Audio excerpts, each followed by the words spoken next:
సర్వనాశనం అయ్యేది ప్రజాస్వామ్యం. ఇది మర్చిపోతున్నారు.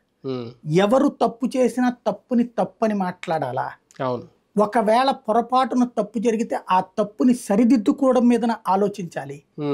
ఇలాంటి నిర్మాణాత్మక ఆలోచనల నుంచి విధ్వంసకర, విచ్ఛిన్నకర, అసహ్యకరమైనటువంటి దౌర్జన్యపూరిత రాజకీయాలు ప్రస్తుతం ఆంధ్రప్రదేశ్లో నడుస్తున్నాయి.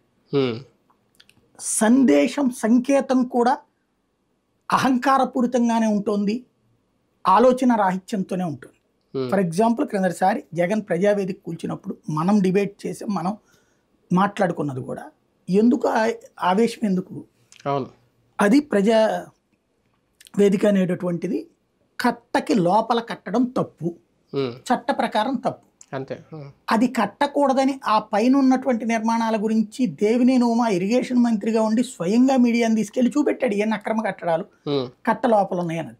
అక్కడ బోలెడన్ని ఉన్నాయి. అదే కాదు, కృష్ణలంకలో కూడా బోలెడు ఉన్నాయని నేను చెప్పా. విజయవాడలో కృష్ణలంకలో కూడా బోల్డ్ ఉన్నాయి. ఇప్పుడు మన కట్టింది వాళ్ళు అందుకే కదా కట్టింది. అలా అనుకుంటే అన్ని తీసేయాలి, మరి వాళ్ళు కట్టకుండా అవన్నీ లేపేయాలి. అది అక్కడ చేశారు, నీకు నచ్చలేదు, అది కాన్సెప్ట్ మొత్తం తీసేస్తావు నువ్వు. తీయలేనప్పుడు అదెందుకు కూల్చడం? మొత్తం తీస్తే మళ్ళీ ప్రజా వ్యతిరేకత వస్తుంది. దాని బదులు అక్కడే ప్రజలకి కంప్లైంట్ సెల్ ఒకటి పెట్టేసి రోజు ప్రజలు వచ్చి అక్కడ వింత పత్రాలు ఇవ్వాలి అని